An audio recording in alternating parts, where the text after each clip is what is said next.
स्वयंवर सभा में अनेक देशों के राजा महाराजा एवं राजकुमार पधारे हुए थे।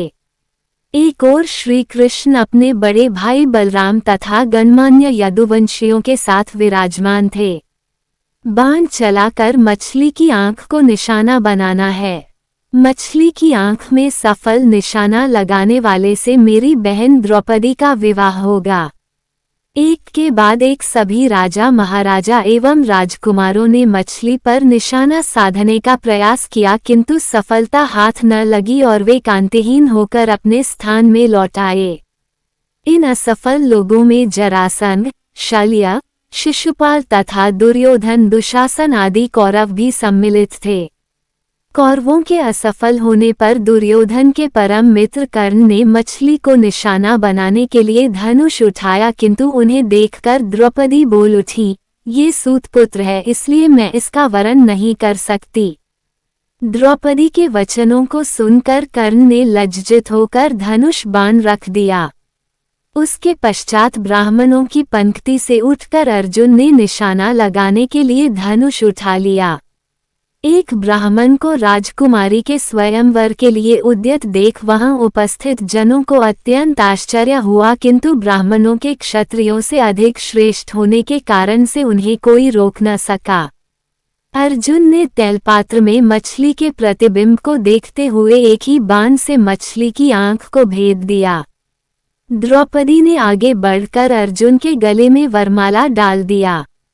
एक ब्राह्मण के गले में द्रौपदी को वरमाला डालते देख समस्त क्षत्रिय राजा महाराजा एवं राजकुमारों ने क्रोधित होकर अर्जुन पर आक्रमण कर दिया। अर्जुन की सहायता के लिए शेष पांडव भी आ गए और पांडवों तथा क्षत्रिय राजाओं में घमासान युद्ध होने लगा।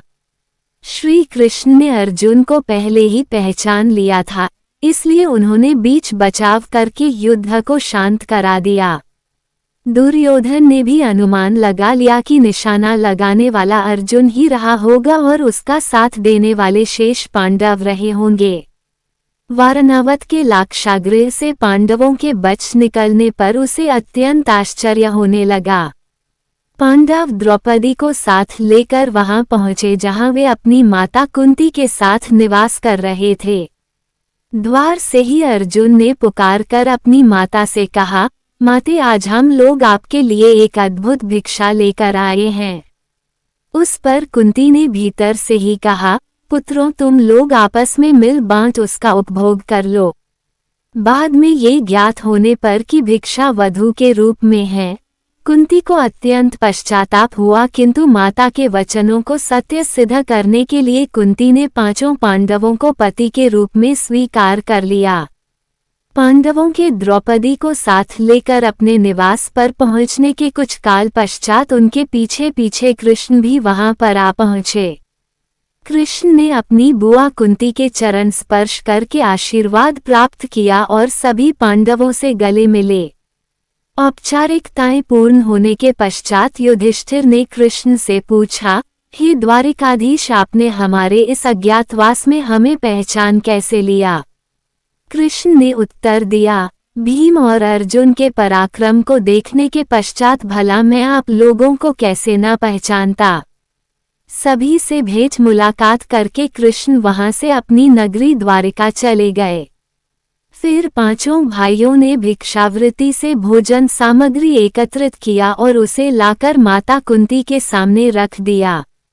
कुंती ने द्रौपदी से कहा, देवी, इस भिक्षा से पहले देवताओं के अंश निकालो, फिर ब्राह्मणों को भिक्षा दो, तत्पश्चात आश्रितों का अंश अलग करो। उसके बाद जो शेष बचे उसका आधा भाग भीम को और शेष आधा भाग हम सभी को भोजन के लिए परोसो। पतिव्रता द्रौपदी ने कुंती के आदेश का पालन किया। भोजन के पश्चात कुशासन पर मृग चर्म बिछा कर वे सो गए। द्रौपदी माता के पैरों की ओर सोई। द्रौपदी के स्वयंवर के समय दुर्योधन के साथ ही साथ द्रुपद, धृष्टद्युम्न एवं अनेक अन्य लोगों को संदेह हो गया था कि वे ब्राह्मण पांडव ही हैं। उनकी परीक्षा करने के लिए द्रुपद ने धृष्टद्युम्न को भेजकर उन्हें अपने राजप्रासाद में बुलवा लिया।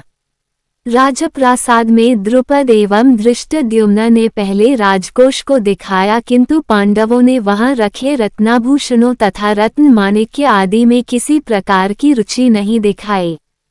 किंतु जब वे शस्त्रागार में गए तो वहां रखे अस्त्र शस्त्रों उन सभी ने बहुत अधिक रुचि प्रदर्शित किया और अपनी पसंद के शस्त्रों को अपने पास रख लिया। उनके क्रियाकलाप से द्रुपद को विश्वास हो गया कि ये ब्राह्मण के रूप में योद्धा ही हैं।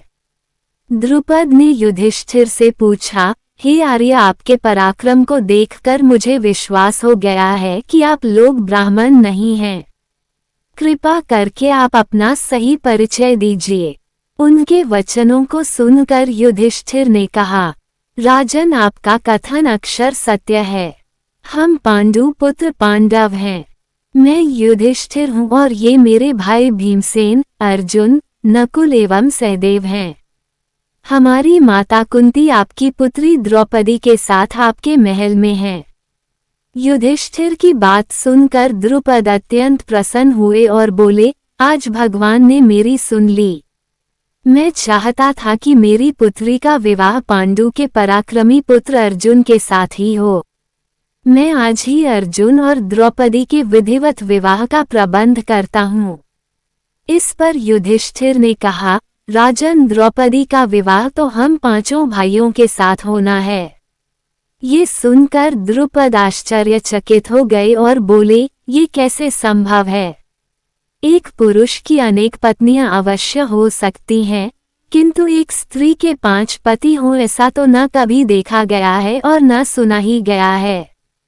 युधिष्ठिर ने कहा, राजन, न तो मैं कभी मिथ्या भाषण करता हूँ और न ही कोई कार्य धर्म या शास्त्र के विरुद्ध करता हूँ। हमारी माता ने हम सभी भाइयों को द्रौपदी का उपभोग करने का आदेश दिया है और मैं माता की आज्ञा की अवहेलना कदापि नहीं कर सकता। इसी समय वहां पर वेदव्यास जी पधारे और उन्होंने द्रुपद को द्रौपदी के पूर्व जन्म में तपस्या से प्रसन्न होकर शंकर भगवान के द्वारा 5 पराक्रमी पति प्राप्त करने के वर देने की बात बताई।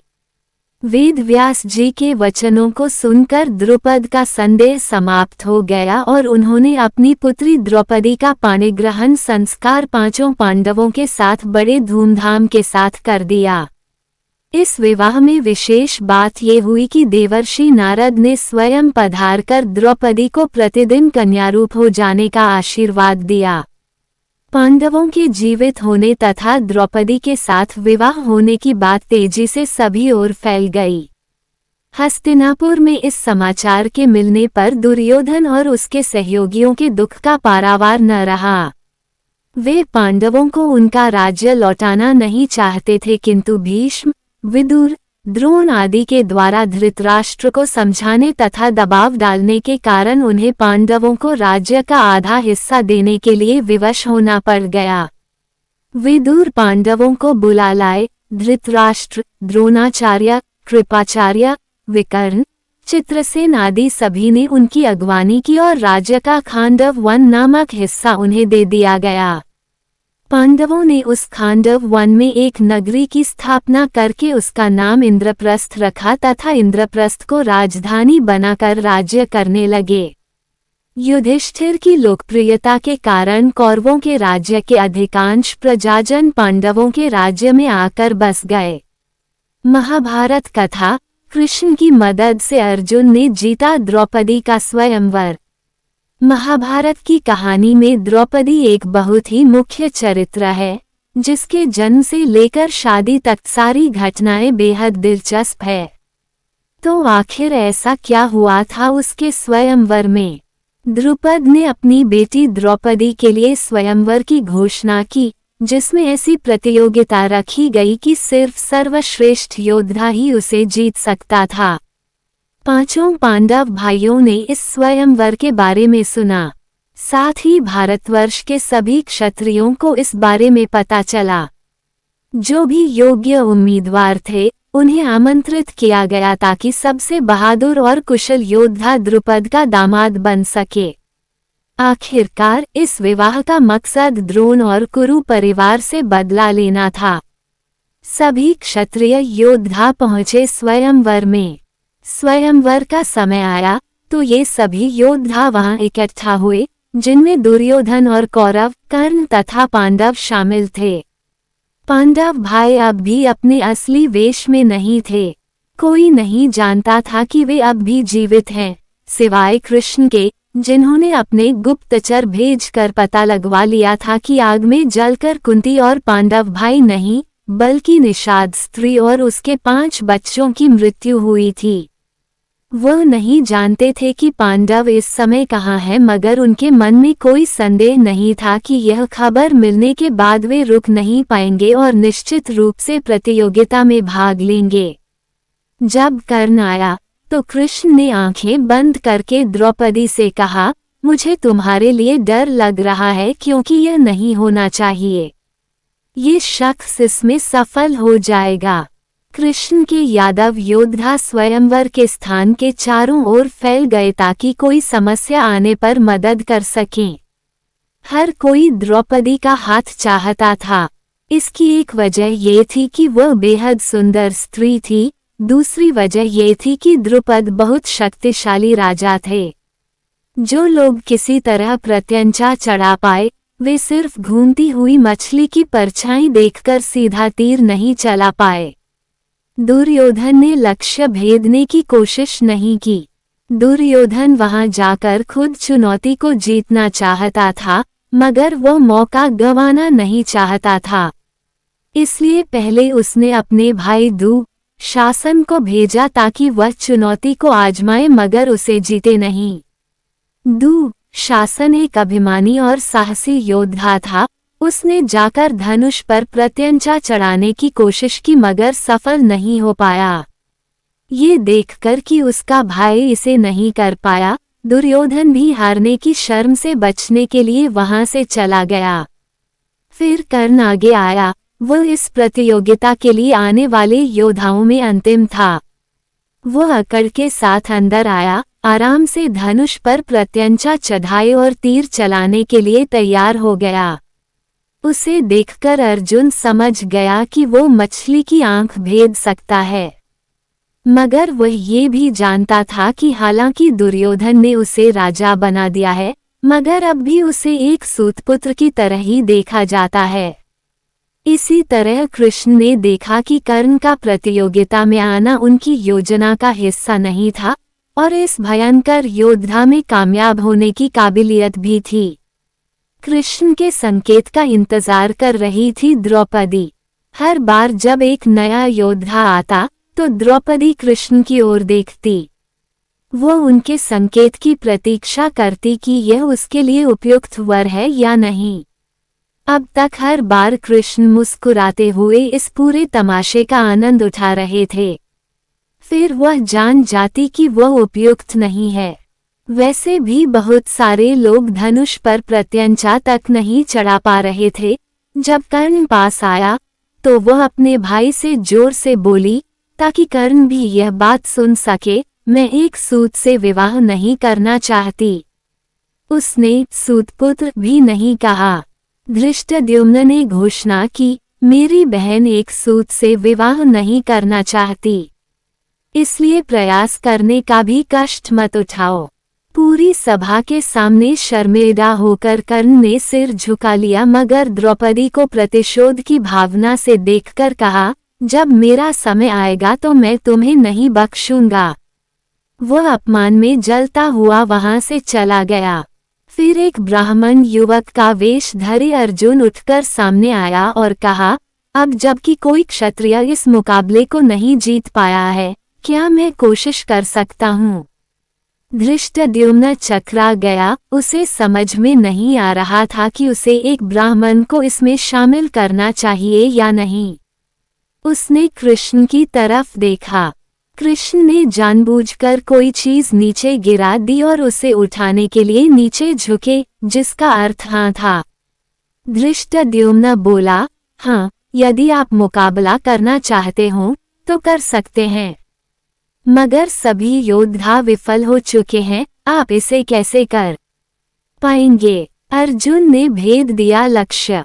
ब्राह्मण युवक सामने आया। उसने धनुष की 3 बार परिक्रमा की, उसके सामने दंडवत प्रणाम किया मानो वही उसके भाग्य की चरम परिणति हो।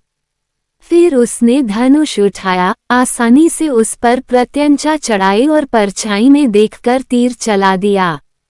हर योद्धा को मछली की आंख में तीर मारने के 5 मौके मिलने थे। उसने इतनी जल्दी जल्दी 5 तीर चलाए कि मछली की आंख में तीरों की कतार जाकर लगी और मछली गिर पड़ी। इस प्रतियोगिता को देखने आए ब्राह्मणों और गैर क्षत्रियों की ओर से तालियां गूंज उठी, मगर क्षत्रिय क्रोध में दहाड़ उठे, ये ठीक नहीं है। एक राजकुमारी एक ब्राह्मण से विवाह कैसे कर सकती है?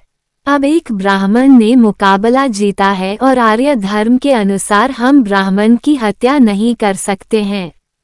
मगर धृष्टद्युम्न ने ही उसे प्रतियोगिता में शामिल होने दिया। हम उसे मार डालते हैं। उन सभी ने अपनी अपनी तलवारें निकाल लीं।